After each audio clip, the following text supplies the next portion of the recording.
Gue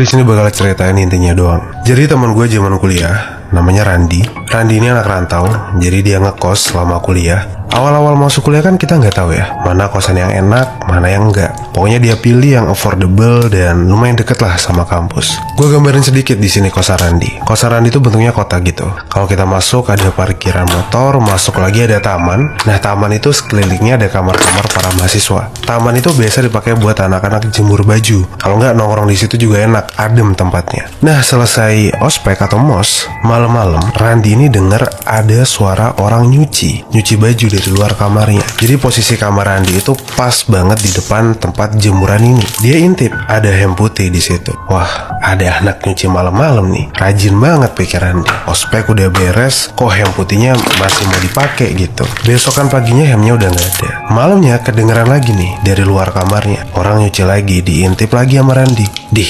rajin banget nih anak ya. Hem putih lagi nih dijemur. Tapi posisi hem putihnya tuh makin ngedekat ke arah kamar Randi. Yang awalnya paling jauh, pindah ke tali yang paling dekat. Kan jemuran tuh ada tali-talinya gitu kan.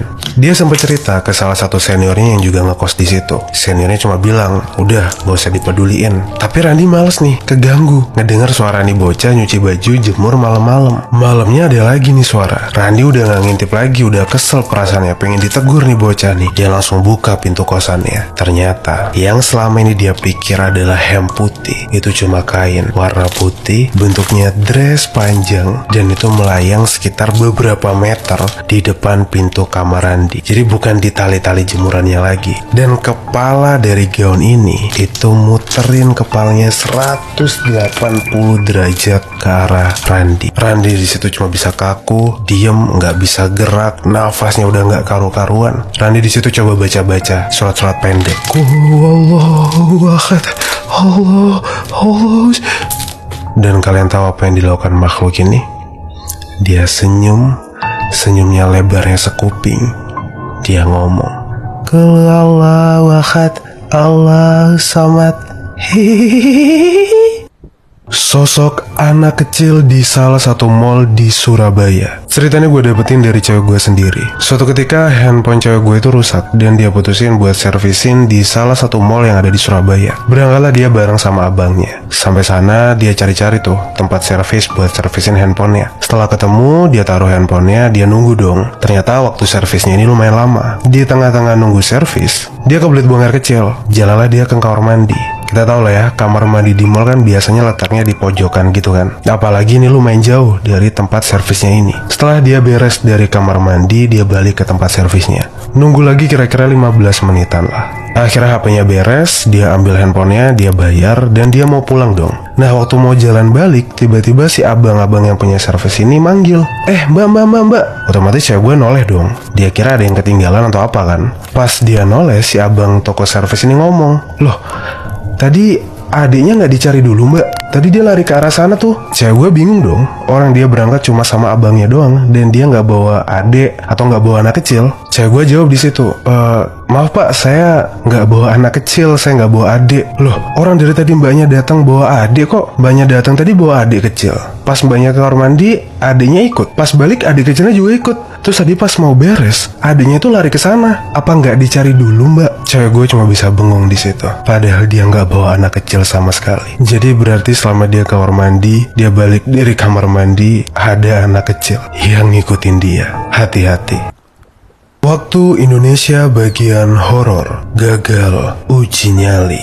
Mungkin ada dari kalian yang ketika lagi kumpul sama temennya pengen banget nyobain yang namanya uji nyali. Saran gue jangan, karena bisa saja hal dalam cerita ini terjadi kepada kalian. Cerita ini gue dapat dari seseorang yang mengirim di DM Instagram gue. Namanya Farel, berasal dari kota Malang. Kejadiannya ini masih baru banget, April 2021 kemarin.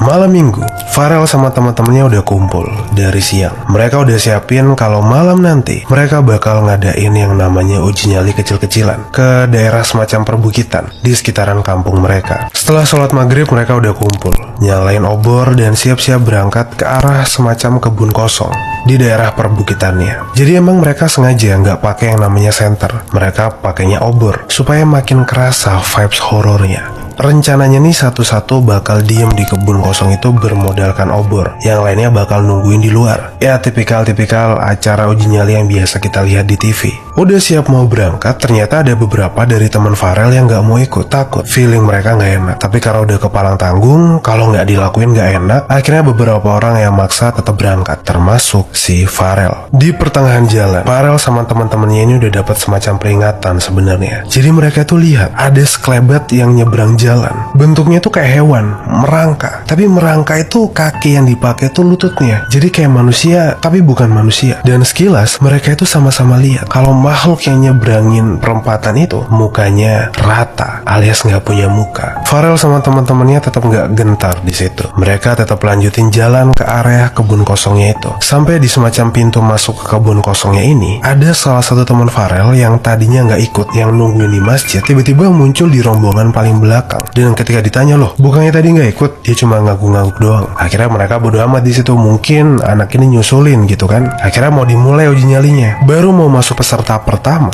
mereka semua di situ ngelihat di dalam kebun kosongnya yang gelap ada mata warna merah. Pertama ukuran tingginya tuh semanusia normal, tapi lama kelamaan mata ini kayak berdiri tinggi banget, mungkin ada 3-4 meteran. Dan yang paling bikin ngeri adalah bola mata ini tumbuh besar, hampir seukuran bola sepak. Mereka semua di situ panik, mereka lari kocar-kacir balik ke area masjid. Ternyata gangguan gak berhenti di situ. Waktu sampai ke area masjid, temen mereka yang tadinya harusnya ikut yang nyusulin itu ternyata masih ada di masjid. Dan ketika ditanya, dia sama sekali nggak pernah nyusulin. Dari awal dia cuma diem di masjid sama teman-teman lain yang mutusin buat nggak